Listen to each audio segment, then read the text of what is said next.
Okay, let's answer 2 questions that I've received from Reclaim listeners.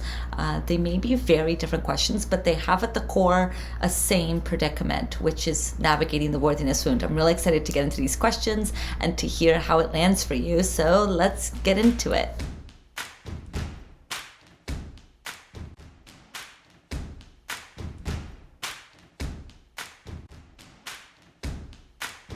Hello, everybody. Welcome to Reclaim the podcast. I am your host, Thaís Sky. I'm so thrilled you're here with me for another episode of Reclaim. Okay, we have 2 listener questions that I've received that I'm so excited to dive into. I took some high-level notes on the questions, but I'm really trusting that my intuition and my knowledge is going to guide me in answering these questions because I like to keep it fresh and spicy. But before we get into the questions, a couple things for you. 1, we are the final week of worthiness season, which means doors are closing for my year-long cohort of Worthy Women Rise. They're closing on Friday, September 23rd. This is it. This is your final call. Worthy Women Rise was created out of a hope, out of a desire, out of a love for the ways in which we can use the worthiness wound to catalyze us into extraordinary ways of relating to ourselves and being in the world.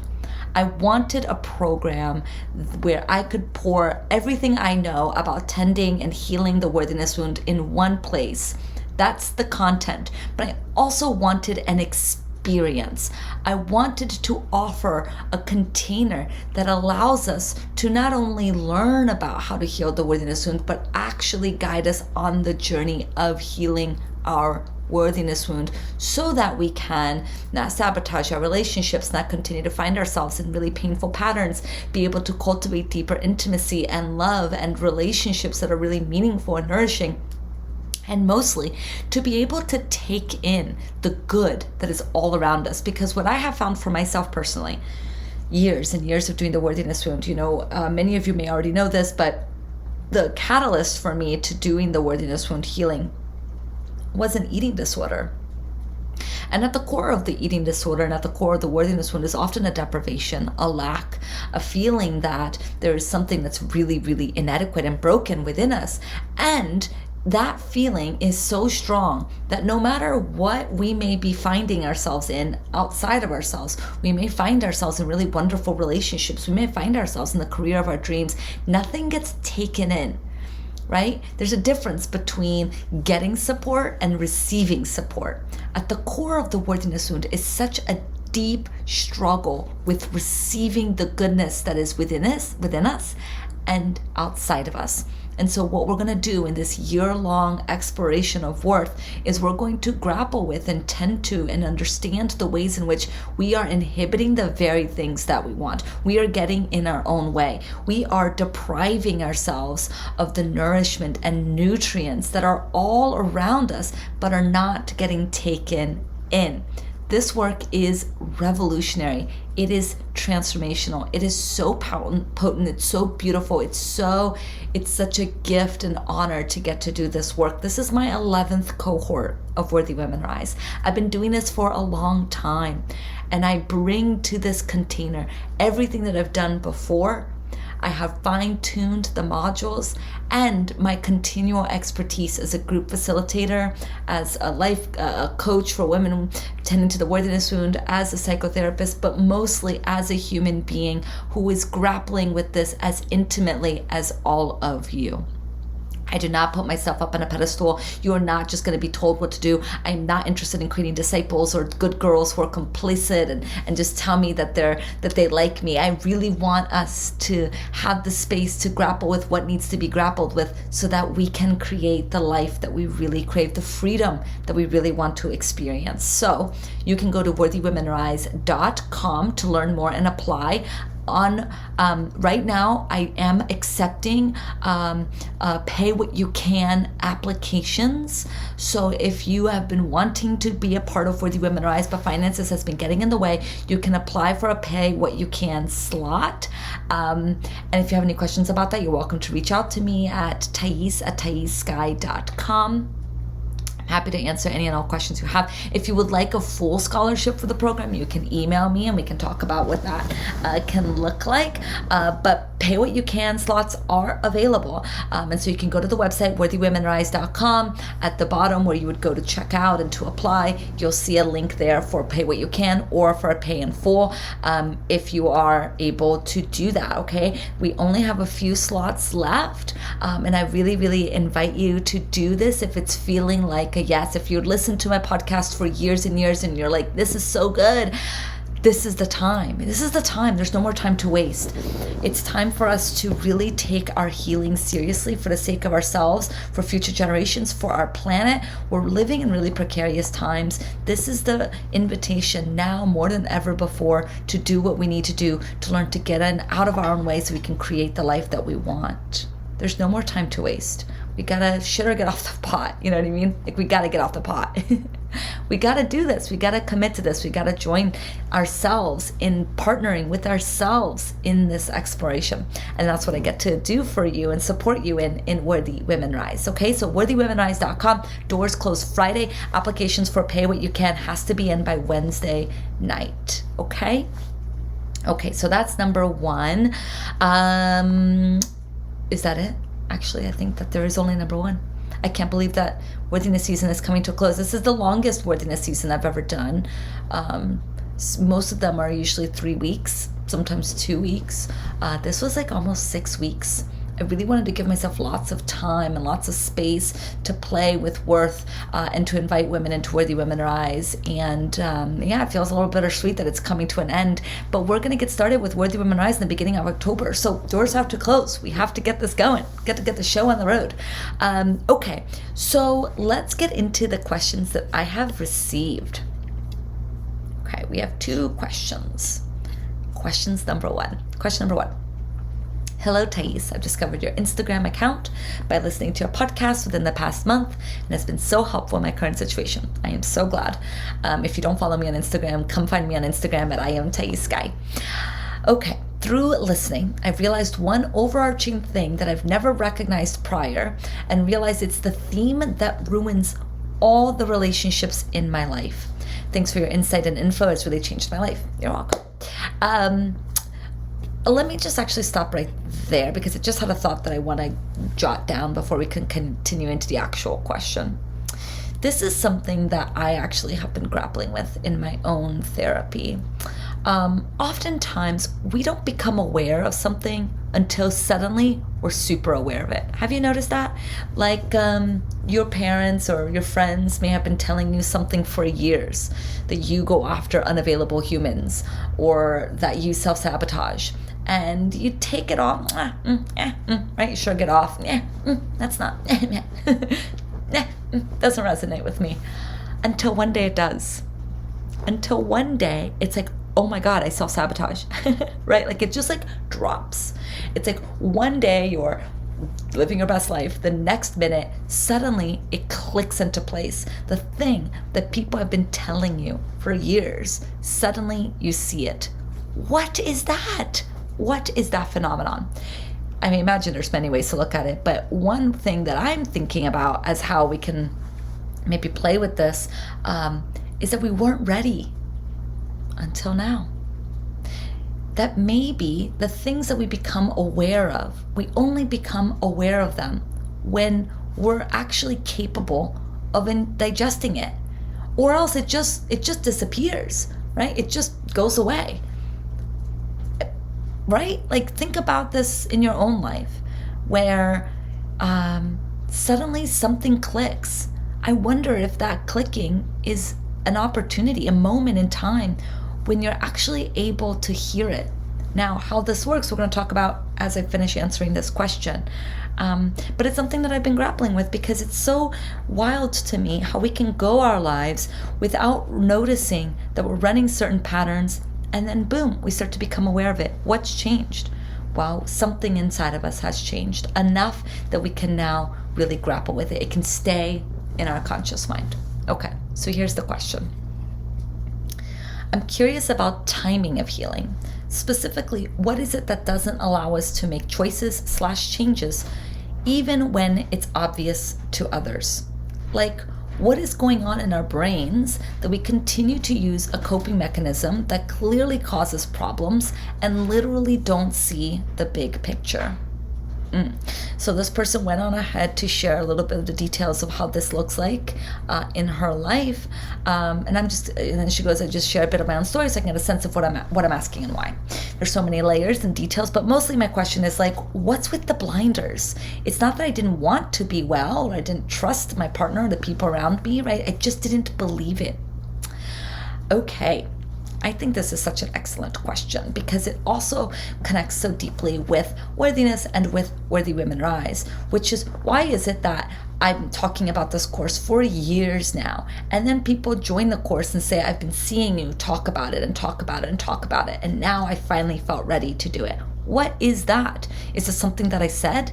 Maybe, but probably more likely it's that they're now ready to really grapple with it. And that's why I so trust the timing of the healing of my life. Well, I'm working on that, but I'm also encourage the people around me and people in Worthy Women Rise to really trust the timing of their lives, because it's so wild how it just kind of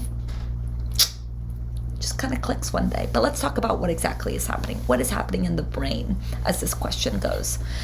Now, I think it's really important for us to start with kind of a basic premise of psychology that I think we can all agree on, which is that oftentimes our patterns, the ways in which we relate to ourselves in the world, is the only thing we know. So we don't know that we may be relating to ourselves in the world in a way that's painful or causing heartache or that's pushing people away, because it's the only thing that we know. If we don't know anything else, how are we supposed to know that there's something going on? It's kind of like a fish in water. Fishes, I don't think they know they're in water. This is just all they know. When we are in something and this is all we know, how are we supposed to know any different? You know how the way I like to think about it sometimes? We're actually traveling. The planet is spinning quite quickly. I'm gonna make up a number, but I wanna say it's like 600 miles per hour. Like, we're spinning quite fast. That's just the way it is, but it doesn't feel like we're spinning, right? Unless you got vertigo, it doesn't feel like the earth is tilting around us so fast that if the earth suddenly stopped, we would all die. I mean, that we are accustomed to literally moving through space on a ball, spinning 600 miles per hour. And we think that this is it. So how are we now supposed to know and be in touch with the ways that we're spinning 600 miles per hour? We can't know that until we do something. We go in space or the planet does something, and then we'll know. So this can be a way that we can think about this question, is that oftentimes the ways in which we relate to ourselves in the world is just what's normal. And something, that we want to be keeping in mind with this is that part of healing, and for many of us, is to stop normalizing what we normalized as children. If we grew up in an environment where we were related to in a certain way, and we don't know anything else, because how could we? This is our entire environment. We may now grow up thinking that the ways in which we were treated is totally normal. I remember it being so revolutionary at one point in time for me when somebody said to me, "What your mom just did is not okay." Now, I don't know if I would have been able to hear that at another point in time, but at that point in time, hearing it in that moment, something clicked for me. And I started to see the ways in which our dynamic was going on is actually not normal. It's normal for us. It's been normalized in our relationship, but it's not actually a normal way of interacting. It can really take somebody on the outside looking at your life for them to then communicate to you, wait a minute, the way you're doing things here, I think you're getting in your own way, right? This is what we get to do as therapists, coaches, facilitators, healers, teachers. I mean, we are in the role where we get to see something a little bit more objectively, a little bit more, obviously within our own subjective mind, but we get to see it. And then it's about how do we deliver it? How do we offer it? How do we think about it with the person in front of us? And this is part of the art of the healing work.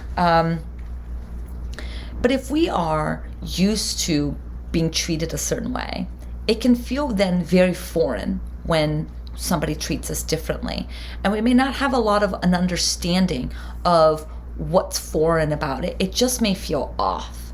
And what's wild is that then when we start talking sometimes about like gut intuition, it can get really tricky, because is your gut telling you that something is off just because it's not the way you're accustomed to being related to, or is something really off? Sometimes we may feel in our body a really strong no to something that's actually very, very sweet and very, very intimate and beautiful, etc., because we haven't experienced that before. So it's something for us to keep in mind, and why it's important for us to hold these kind of truths that arise within us quite loosely, because until we really cultivate a lot of insight within ourselves, we may mistaken our gut with the truth, when our gut may be coming out of a complex background of trauma or wounding versus an objective perspective. We're not really objective beings, which is why we can really use, I think, intuition, downloads, and kind of these spiritual jargons as a way to bypass and act as if we are superior in some way.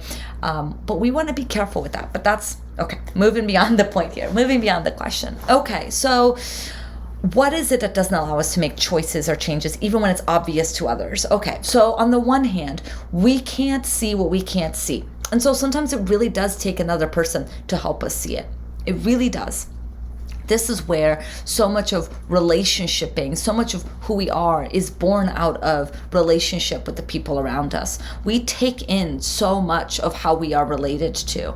If we are, and we see this in some really horrific psychological experiments that they've performed in the past, where we really embody the role based on how people interact with us. And so if you have something like Worthy Women Rise, where there's a group environment of people who are really there for your growth, you're going to start to internalize that. And people who are seeing you in your power, seeing in your capacity, seeing in your fullness. I mean, this is a way of being seen that we just don't often get in our lives. As much as we may want to get it from our friends, from our families, we typically don't. What most women in Worthy Women Rise report is the ways in which they're related to in the group is unlike the ways in which they've been related to in other people in their lives. And it's through this different relating that we start to experience something different within us. We start to see, oh, wait a minute. The ways in which my family has treated me is actually not, it's the norm in the family system. It's not a norm I have to continue to accept. Yeah. We really, really are very adaptable to the ways in which people relate to us. Okay. And so, of course, this is why it's so difficult to break patterns. Particularly why it's difficult to break patterns by ourselves. This is where I get really frustrated sometimes with this idea of self-healing. While there is a tremendous amount of importance to doing our own healing work, right? To journaling and meditating and yoga, and there's always that this so much of it can be so useful for how we settle in our bodies and how we settle in our lives. However, we don't know what we don't know. And if we take self-healing on as the only way to heal, then what we really miss out on is the fact that so much of who we are and so much of how we've normalized our lives and normalized ourselves, like I said, is through relationships. And it really takes people in our lives to hold us and to remind us and to continue to see our capacity over and over and over again for us to internalize it. It's really, there's a school of theory and philosophy and psychology called object relations that really kind of drive this home, where in this theory or school of thought, we have the people in our lives. Let's say you were raised with a mother and a father. These are people outside of you that relate to you. And as they relate to you, they actually become internal within you. Now, there's not just mother and father outside of you, but there's actually mother and father inside of you. They are now within you. They're now the voice that you hear in your head. They are now internalized objects. And now how you relate to yourself is similar to how these people outside of you have related to you, right? So it's the way we see relationships is now not only in how people related to us, but now how we are relating to ourselves. And that is then how we're finding ourselves relating to other people in our lives. So in this idea of object relations, right, there's now a mirror. The outside is in and the inside is now out. Because now that these two humans, mother and father, are inside of you, and how they've related to you is now how you relate to yourself and how you relate to other people. Well, if they were, let's say, very chaotic and very inconsistent and very punishing, now that's inside of you too. Now you are punishing. Now you are rigid, chaotic, etc. Not only are you now relating to yourself in a chaotic way, but you're relating to the world in a chaotic way. Now I'm making some broad statements here. Of course, context matters. Each individual person matters. How the parent related to you matters, etc. But let's keep going with this example for a while. So if we are using the theory of object relations to think about healing, if our internal objects, like the internalized people, the introjects is another way to say this, are super chaotic, then we're probably going to experience the world as super chaotic and the people of the world super chaotic.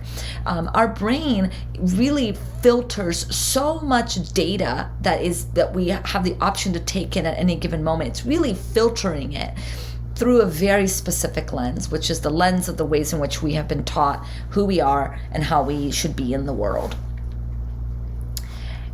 If we want to change the ways in which we're relating to ourselves in the world through the lens of object relations, then what needs to happen is we need to find ourselves in relationship with another human who is going to be very consistent and curious and reliable and sees your goodness and sees your worth. Now you may try to really get this person to be chaotic. You may really have a hard time relating to this person because it's not in the map. It's not within the blueprint of what you know. But if the person can stand firm and kind and can really stay in it with you, something starts to change. Their goodness, their steadiness now starts to get internalized. Now, instead of just mother and father, you now have a third person who is now within you as a steady, constant object. And in that way, we start to feel like things are less chaotic because now there's a steady figure in there that you can rely on. This is the internalization of worth. So in that theory, what happens in Worthy Women Rise, what happens in my one-on-one containers is that me as a steady other who has been trained for years to know how this stuff works and what to listen for and what to do can help create a steady space for you to slowly bring in a different way of relating to yourself and to others. Okay. So in this question, I couldn't help but think about a Carl Jung quote. Carl Jung is quoted with saying, I think we all probably have heard this quote, right? Until we make the unconscious conscious, it will direct your life and you will call it fate.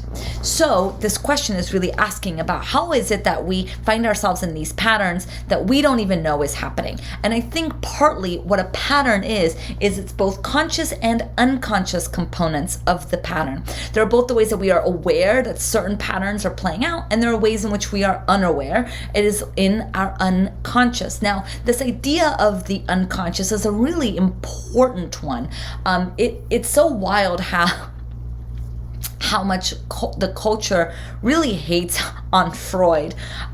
In many ways, rightly so. In many ways, not rightly so. I mean, most people don't even know what he stood for, what he really was trying to say. But anyway, he's become a punching bag for a lot of ideas, and yet his theories are pervasive in our culture, the unconscious being one of them. So I kind of wanted to take a moment to kind of break down what he meant by unconscious, what the unconscious means, what this quote means, and how we can use this knowledge to help us heal and help us break our patterns, okay? So when we're thinking about the unconscious, what we're thinking about are the ways in which we don't even know our own minds.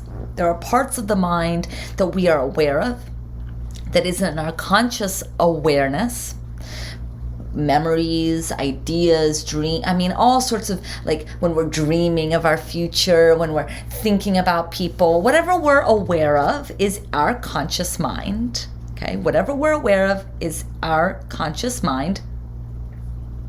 Whatever we are not aware of is in our unconscious mind. Why would there be things that we're unaware of? How does that work? Well, what Freud found in his work was that we could say that we want something, right? We could say, I want to be healed, I want to change, and yet there's something that happens in the mind that prevents the very things that we want. What is up with that? How is it that there are so many things that we know about ourselves, and then there's so many things that we don't know about ourselves? There's so many ways in which we are a foreigner to our own way of being. There's so little that we actually know of ourselves. Let's take an example. Let's take an example of, I want to think of something super simple. Okay, let's think of, I need to pick up my partner from the airport, okay? I need to pick up my partner from the airport. Now, my partner tells me before my partner leaves that I have to pick him up at 1 o'clock on Saturday, okay? And let's say I even add it to my calendar. I add it to my calendar 1 o'clock on Saturday. Now, I'm pretty upset at my partner for going on this trip. Okay, I'm upset. It came at a really bad timing. It didn't feel like we really talked enough about it. And so I'm really upset with him about him going on this trip. But let's say that we talked about it and we discussed it and we decided, you know what, like he heard my feelings. He heard that I'm upset and it felt resolved. It felt resolved. He goes on this trip. I know that I have to pick him up 1 o'clock on Saturday. Somehow though, on Saturday, it just slips my mind. It just leaves. I completely forget to pick him up. He calls me 1:30. Hey, where are you? And I'm like, oh my God, I completely forgot to pick you up. So I go, I pick him up. He's very upset with me. We get into a huge fight. I go to my therapist and I share this with my therapist, and my therapist says, why do you think you forgot? Now, if we do not believe that idea of the unconscious, we could say something like, it just slipped my mind. And that's the period. That's the end of the sentence. And that's it. What happens there is that we lose the opportunity to get to know ourselves more, that there may have been reasons that are outside of our awareness for why we have forgotten to pick up our partner. And if we don't get curious about those reasons, they're probably going to keep playing out. Or certainly we won't get to know a part of ourselves. Life is constantly showing us that there are things that are happening consciously and unconsciously that if we can get curious about and explore, we can learn so much about ourselves. We start to own parts of ourselves, because the way that the unconscious works, according to Freud, is that there's things that have to be kept out of consciousness because they're really painful to stay in consciousness, right? So there's something about these feelings, about these memories, about these experiences that we had that are so uncomfortable or so painful or so difficult to stay in our conscious awareness that they get repressed, they get pushed down, they get kind of evacuated from their mind, and it goes into the unconscious. Now, it's not that the unconscious is just this irrational mess. It's actually highly complex. It's a highly organized systems that operates according to certain ideas that Freud had. For example, the unconscious is not ruled by time. So something that we may know our partner is coming back. He is leaving. He is going on his trip. It is temporary. He is coming back. But unconsciously, we actually don't know what time means. We actually can't perceive the difference between something happening in the future versus something happening right now. To the unconscious, what we know right now is that there is a leaving, there is an abandonment, there is a loss. And now all of the feelings that may get tangled up with loss, with leaving, is getting churned up, and it can be so difficult to bear that the only way we know what to do with it is to bring it down, push it down. Now you may be asking really quickly, like, what's the difference between the unconscious and subconscious? Okay, subconscious is a word that was used by Aaron Beck, who's the creator of CBT, who was an analyst, who was a psychoanalyst, or certainly studied in the psychoanalytic tradition, and had some ideas, and he created these ideas, and he essentially turned so many psychoanalytic, psychodynamic terms and rebranded it in his own words, in his own way. And so much now, so much pop psychology is a rebranding, a reiterate, the same stuff, but just reworded, which, whatever is fine if it means that more people have access to it. But I use unconscious because I like to pay respects to the person who really formulated these ideas and brought it into the world of psychology. Of course, you're welcome to use whatever words you want, but most people tend to use them interchangeably. They really don't tend to have a lot of differences between the two ideas. Okay, so back to Carl Jung's quote. Until we make the unconscious conscious, it will direct your life and you will call it fate. Why did I forget about my partner's arrival at the airport? Let's say I go to my therapist, and my therapist says, well, what do you make of that? What do you think that's about? And initially I'm like, what do you mean? I just forgot, right? I get caught up in the concrete. Well, it's not a big deal. I just forgot. But let's say that I'm curious. Yeah, maybe there could be other reasons, or could be something happening deeper for why I may have forgotten. Maybe I want to punish him. I want to make him feel left. I want him to arrive at the airport and feel like I forgot him, just like how I felt like he forgot me when he went on this trip that I did not like. What would that mean if that were to be true? What type of feelings would come up? Let's say that this idea really landed for me, and I'm like, yeah, because I feel forgotten. I feel devalued. I feel like he doesn't care for me. With him leaving, it stirred up all sorts of difficult feelings about being left. The ways in which my father, when I was 12 years old, I'm making this up here, but my father, when I was 12 years old, left on a business trip and never came back. And now I'm terrified that it's going to happen again, because that experience was so painful. I had to repress it, and I can't bear to really think about it. But now I find that I always forget to pick up my partner from the airport. The thing about the unconscious is that we can't ever really, really know, but what we can know is the affect, the feelings that get associated. So if in that session, my therapist said, maybe you feel like, he forgot you. And I'm like, no, I don't think that's it. Like, I really take it in, I really chew it, I really digest it. I'm like, no, I don't think that that's it. Then okay, then that's probably not it. But let's say she says that and suddenly I get overwhelmed with emotions and I start really tap into the ways in which I feel forgotten. That's a sign now that maybe we're touching upon something that's happening unconsciously, that's now being brought into conscious awareness, and with it comes a lot of difficult feelings. So this is what Carl Jung really meant in this quote, is that I would just call it fate. Oh, I just forgot to pick him up. But what's really happening is that the unconscious is driving my life. Now, this incident may be a small incident, but what happens if I always sabotage my work appointments? What if I find myself going for alcohol? What if I notice myself running after things that are really painful for me, and I'm just like, oh, it's really not that big of a deal. But what's really happening is I'm being driven by something that I'm trying so desperately not to touch and have access to and connect to, that's happening unconsciously.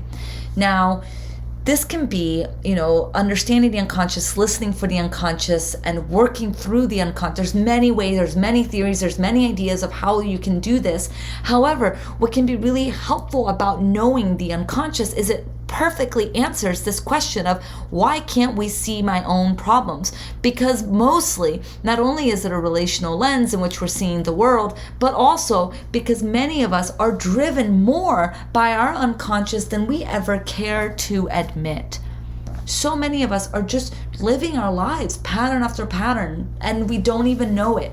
We think that we're free willing, we think that we're autonomous, we think that we're making all sorts of decisions, but at the end of the day, we're really not. We're really being driven by the ways in which we're terrified to touch our more difficult internal states. Healing means really reclaiming these disowned parts of ourselves, the parts of ourselves that we're terrified to look at.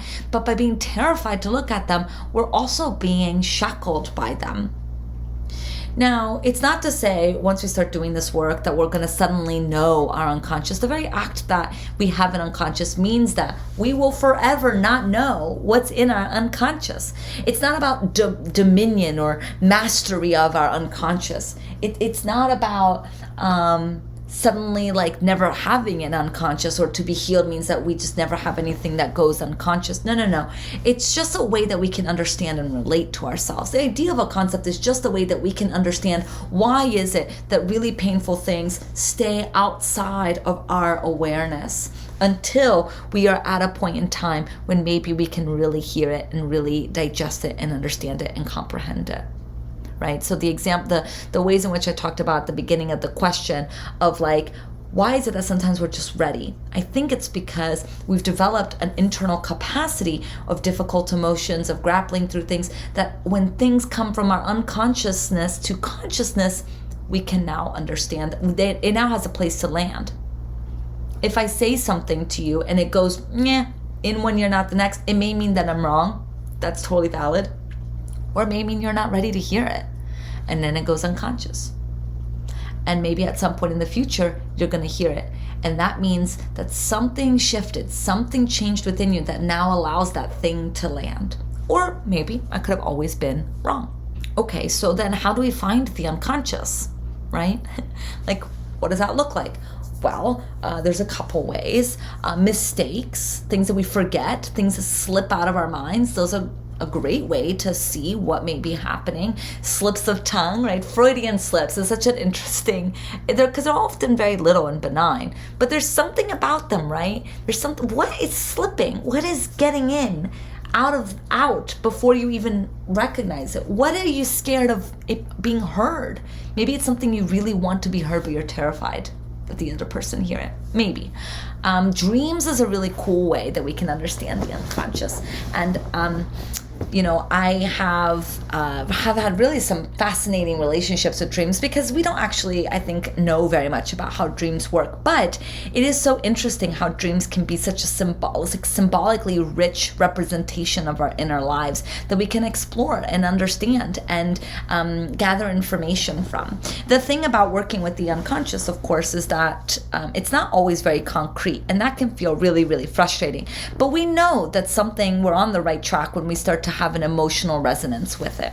Now, a lot of times right now, the current culture, the current climate, especially what I'm seeing on Instagram, is that the big narrative right now, we're kind of coming into a wave where somatic therapy and body work is becoming increasingly popular. So in the history of psychotherapy, psychoanalysis, psychodynamic is really the father, the creator, the origins of modern psychology in the Western societies.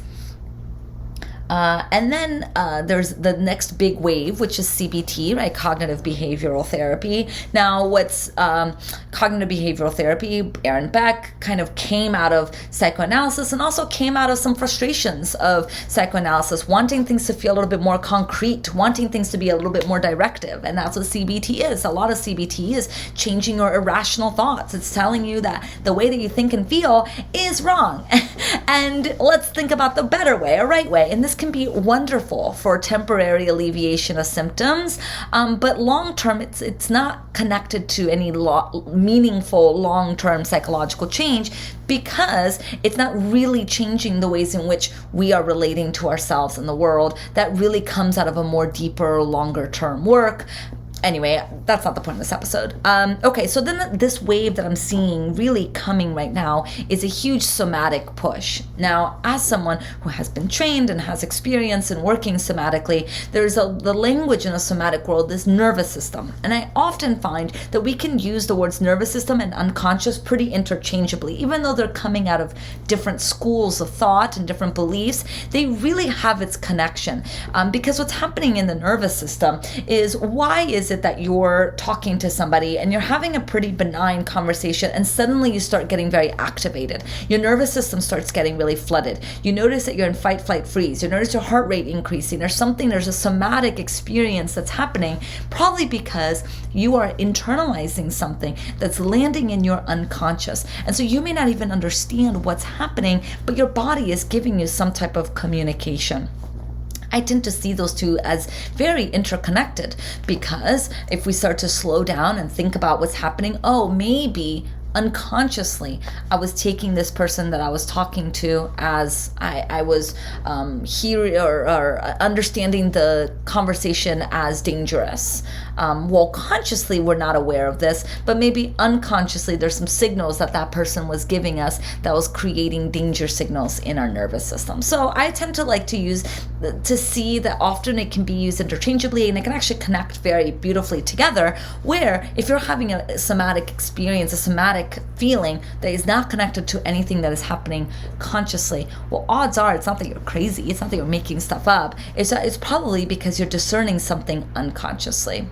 And when we can create an environment in our body where it feels safe to explore what may be unconscious, has its way of making itself conscious. Okay, so again, the question I'm answering here is, why can't I see my own problems? There's many reasons for this. There's many theories that can help answer this, but I really like to think about the unconscious as a way in which we can understand that sometimes we just can't see our own shit.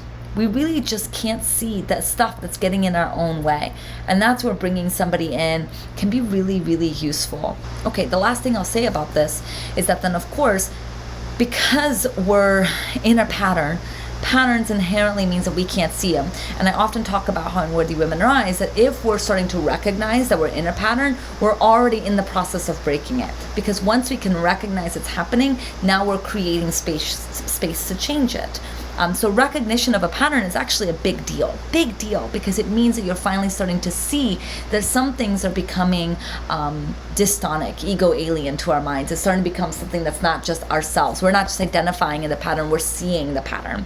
There's that separation between self and behavior. That's a beautiful place to be, because it means that we're creating some space for now healing to be able to take place. If we're too identified with the pattern as like, this is just how life is, this is just who I am, it's very, very difficult to create change. Okay, so final thing that I'll say about this, right, is that when it comes to breaking patterns and seeing patterns and bringing in help is we also have to really, really trust that the timing of our lives. I mean, we really have to trust that we're going to see it when we're going to see it, and we can't rush this process. And that can be so frustrating when we just want to have a better life. We just want to feel better, but we really have to trust that things are going to unfold the way that they are going to unfold. We can't force this stuff, but what we can do is put ourselves in environments that is conducive for our own healing. Something like Worthy Women Rise. Shameless plug. Okay, and so when we're caught up in a pattern, of course, we're not seeing a lot of things. There's a lot that we're not seeing because we're discerning. We're taking it in through our very narrow lens of how we understand the world. as we heal, we start to expand our lens because we're able to tolerate more and more. We get to really reclaim ourselves. Yes? That's where the podcast title came from. Okay, so that's question number 1. Let's get into question number 2. I've been listening to your podcast for several years now. It was really life-changing when I was at my lowest. I'm so glad. I am reaching out firstly to say thank you for all the work that you have done and continue to dedicate to helping women feel worthy. You're welcome. Not only is it invaluable, but incredibly unique and nuanced in its delivery. I really try. I really try. Okay, secondly, I was wondering if you had a podcast that explored the feelings of wanting, needing others more than they need you. So inherent in this question is, why do we feel we need other people more than they want us? And what do we do with that feeling? Now, this feels a little bit more like I have less general thoughts about this, because I feel like so much of this question is very contextual and very much based on each individual person. So I would really want to work with this person like I really want to understand what this means, because there's so much here that could mean so many things. But I want to give kind of just some initial impressions of this question and ideas of what we can do with it. But maybe this resonates with you. Like, why do we always find ourselves in relationships where we're the ones that want more than the other person? Why are we so in touch with the ways in which we want more, and how often it feels like we're so desperately craving something that we just can't get from this other person? Okay, so my first thought, is to connect it to something that I notice, my own struggle with feeling like I do more for people than they do for me. I think about people more than they do for me, right? So I connected to this kind of same kind of tit for tat feeling that I sometimes get in some of my relationships, where I'm really hyper aware that I'm doing more for this person. And so why do we find ourselves in this way of relating where we're really closely keeping an eye on how much we're doing for them and how much they're doing for us? I tend to view this way of relating as transactional relationships. And what transactional relationships look like, it looks like a relationship is a give and a receive. And to be hyper aware of the ways in which we give and receive is how we keep track of how cared we are in the relationship. There's many ways that transactional relationships tend to look like for us. But the big one is that it always feels like every give comes at a cost. And I like the word transactional because it evokes, money. And we see this often with the money and services and goods and products. We give something, it comes at a cost, right? We're giving $5 for this thing, and then we get this thing, but we're hyper aware of what we lost. We're hyper aware that this thing cost $5. And even though now we have this thing, we're just aware that there's a transaction here. There's a give and a take here. There's a giving and receiving. There's an awareness of the cost, right? That way of relationshiping can be really, really difficult to bear. So an important aspect of transactional relationshiping is that we have quite rigid ideas of how we want to be related to and how we imagine we want our needs to be met. And with that also comes this idea that how we give to other people is the best way. And the expectation there is that if we give to people in a specific way, we're going to receive it in that specific way. So transactional relationships, we're always aware of the cost. We're always aware of how we're not good enough, or they're not good enough, more specifically, right? And we really struggle to see beyond very concrete actions and filtering people's actions based on how we want to be related to and how we want to be met. And so as you can see, transactional relationships are very flat. and very difficult to navigate, but also very simple. It's difficult in that we constantly, chronically find ourselves dissatisfied, disappointed, unmet. But it's simple in that it makes the complexity of relating very easy and very flat, very tit for tat. This way of relating is born out of, right, a way in which we were related to, a way in which we were really taught, or it felt like people giving to us was coming at a cost to them. That there wasn't like a regenerative, abundant giving and receiving in our family of origin. And so, of course, we tend to see this relating style connected to worthiness wound, because worthiness wound is filtering so much of ourselves and the world through a very, very narrow lens of good enough, not good enough, inadequate, too much. And so then, of course, we're filtering relationships similarly. Are we too much? Are they too much? Are we inadequate? Are they inadequate?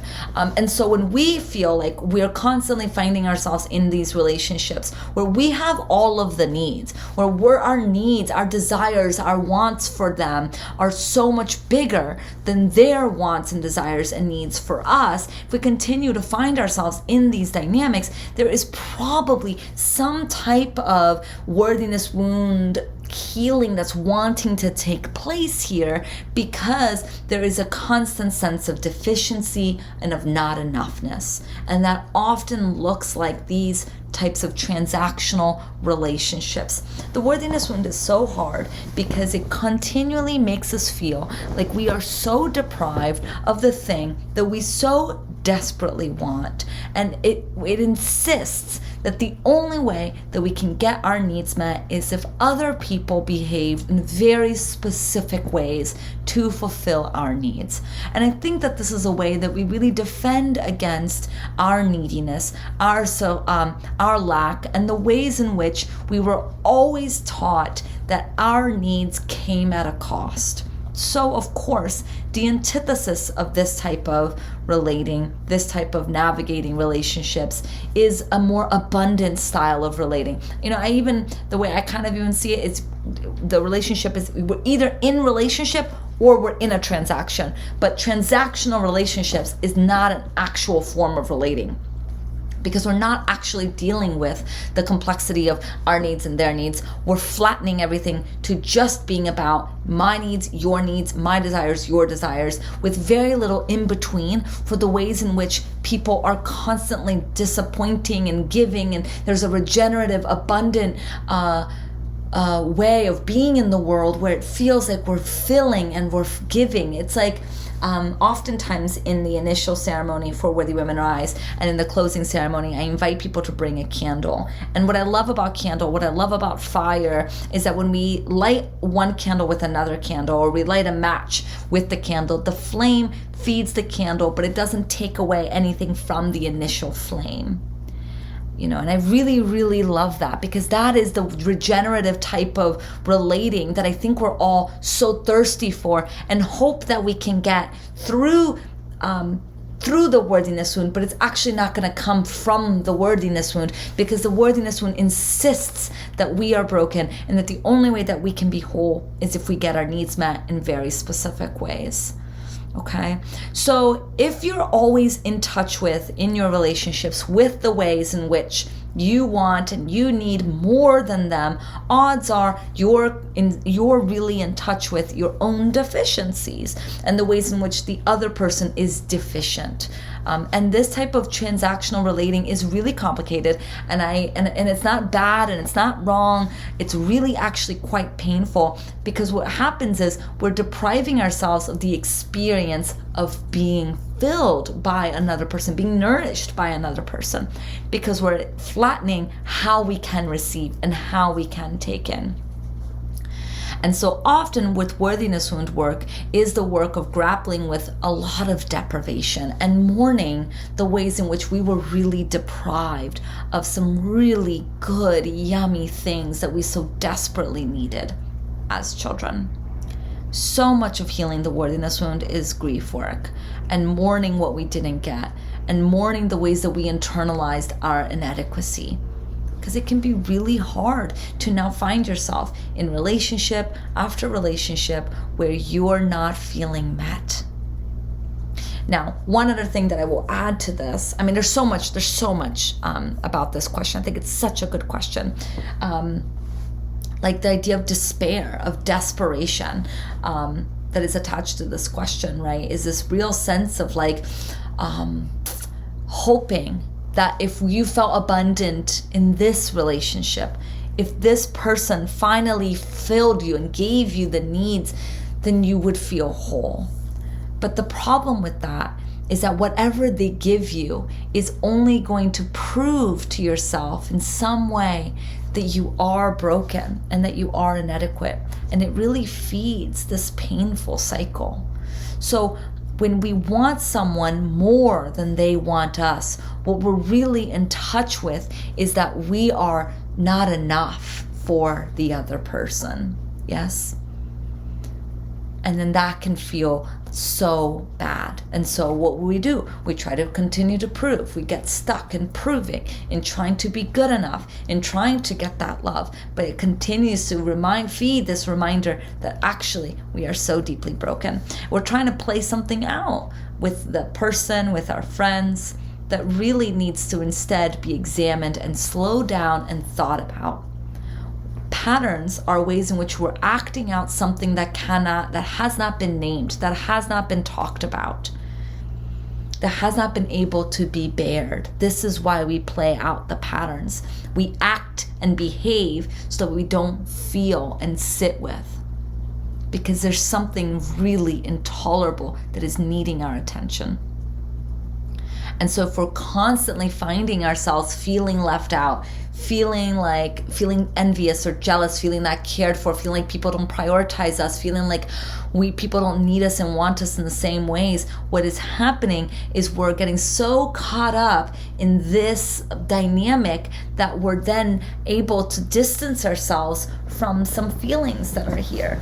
And you may be thinking, wait a minute, no, but I'm feeling very inadequate, but there's probably more to it. There's probably shame and disappointment, sadness, loss, longing, desperation, right? There's so many feelings here. What we do instead is we jump to conclusions and then we push people away, right? We conclude that people can't possibly care about us.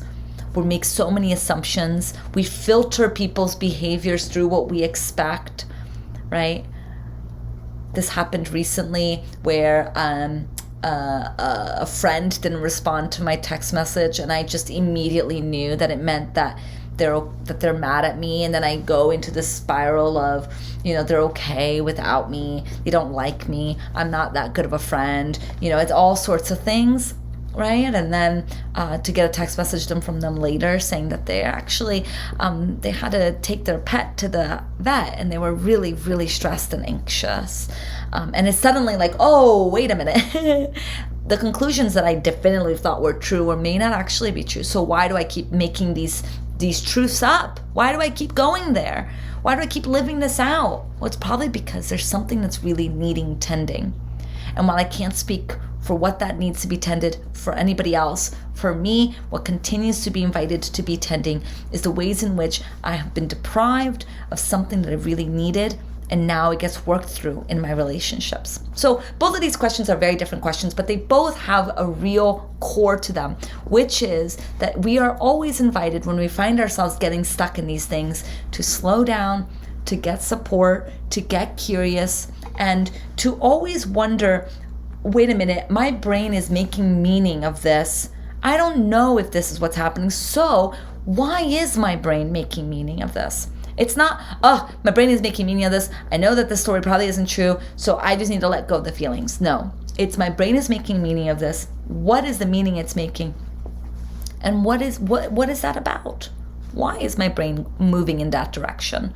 What could this be connected to? What could be what could be here that's really hard to feel? How can I slow down and be with myself?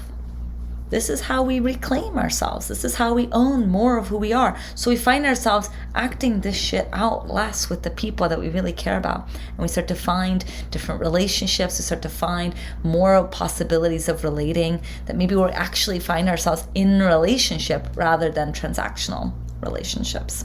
Okay, so I'm going to stop here for now. This has already gone long enough. I could say so much more about these questions, but thank you so much for these two beautiful humans for submitting these questions to me. I love taking in your questions. Please send me your questions. You can find me on Instagram. You can email me. I love your questions.